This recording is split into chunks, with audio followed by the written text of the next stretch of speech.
আসসালামু আলাইকুম এভরিওয়ান, সবাই কেমন আছেন? আশা করি সবাই অনেক অনেক ভালো আছেন। আজকের ব্লগটা খুব ছোট হবে, আর আজকে আমার শরীরটা অনেক খারাপ ছিল। তাই আমি সকাল সকাল উঠেছি ঠিকই, কিন্তু ভিডিও নেওয়া করা হয় নাই। আর এই তো সকালে দেখতে পেলে 8:30টার দিকে আমি খাবার খাচ্ছিলাম। আসলে ছেলেকে স্কুল থেকে দিয়ে আসার পরে শরীরটা অনেক খারাপ লাগছিল, তাই অনেকক্ষণ শুয়েছিলাম। তারপর উঠলাম, উঠে কাজ করতে আসলাম। আর আমার যেহেতু একটু ঠান্ডার সমস্যা আছে, রাতে যখন ঠান্ডার ওষুধ খাই তখন সকালে ঘুম থেকে উঠতে আমার খুব কষ্ট হয়, চোখ খুলতে পারি না। আর যাই কাজ করি, ঘুমের ঘোরে কাজ করি তারপরের দিন, আর শরীর খুবই দুর্বল লাগে। তাই সকালের যা যা করেছি তা তোমাদের সাথে শেয়ার করতে পারলাম না। তো ভাবলাম আমি কি রান্না করছি সেটা তো অত্যন্ত শেয়ার করি। আজকে করব উস্তা ভাজি, তারপরে হচ্ছে যে লইটা মাছ ওর বাবা এনেছিল। ওর বাবা অনেক দিন ধরে খেতে যাচ্ছিল, বাট পাইনি দেখে আনতে পারেনি। আসলে এখানে মাছ পাওয়াটা খুবই রেয়ার, আর মাছ পাওয়া গেলেও সেটা বেশি একটা ভালো টাটকা মাছ পাওয়া যায় না। আর আমরা যখন চট্টগ্রামে ছিলাম তখন মাছগুলো অনেক টাটকা পেতাম এবং বিভিন্ন রকমের মাছ খেতাম।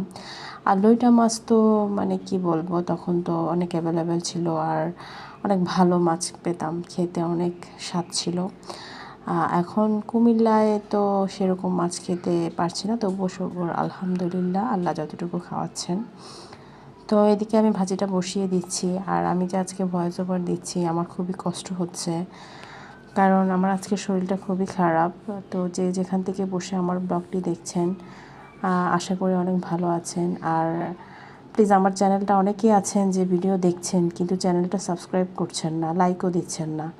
প্লিজ আমার চ্যানেলটা, লক্ষ্মী আপুরা ভাইয়ারা যারা দেখতে পাচ্ছেন আমার চ্যানেলটি সাবস্ক্রাইব করবেন এবং আমার পাশে থাকবেন লাইক দিয়ে, আর ভালো একটা কমেন্ট করবেন। কমেন্ট করলে হয় কি, আমার পেজের রিচটা বেড়ে যাবে।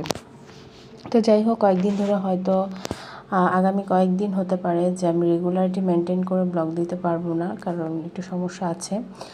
তো যাই হোক, এদিকে আমি তরকারিটা বসিয়ে দিচ্ছি, আর আমি কিন্তু এই রান্নাগুলা স্কুলে যাওয়ার আগেই করেছি। যাই হোক, এখনও আমি ভয়েস ওভার দিচ্ছি, এখনও আমার মানে মাথাটা ঘোরাচ্ছে, খুবই খারাপ লাগছে।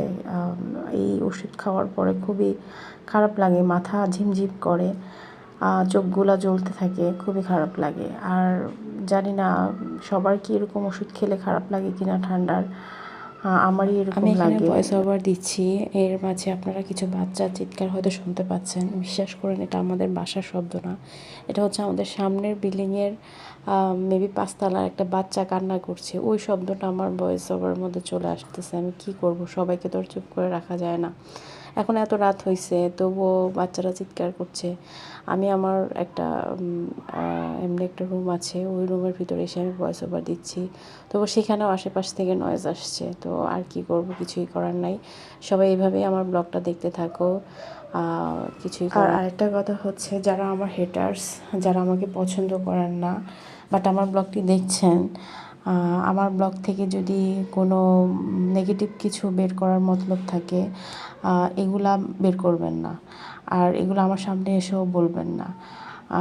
আপনাদের দেখতে মনে না চাইলে আপনারা ব্লগ দেখবেন না, কিন্তু আমার ব্লগ দেখে এখানে সামনাসামনি ব্যাড কমেন্ট করতে আসবেন না।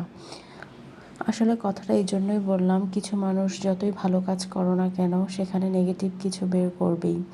আমি এখানে যাই করছি, এটা আমি আমার ঘরের কাজটা শেয়ার করছি, এখানে কিন্তু আমি উল্টাপাল্টা কিছুই করছি না। তো যাই হোক, এসব কথা বাদ দিই, তোমরা দেখতে থাকো আমি কি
তো অনেকক্ষণ পর তোমাদের মাঝে চলে এলাম।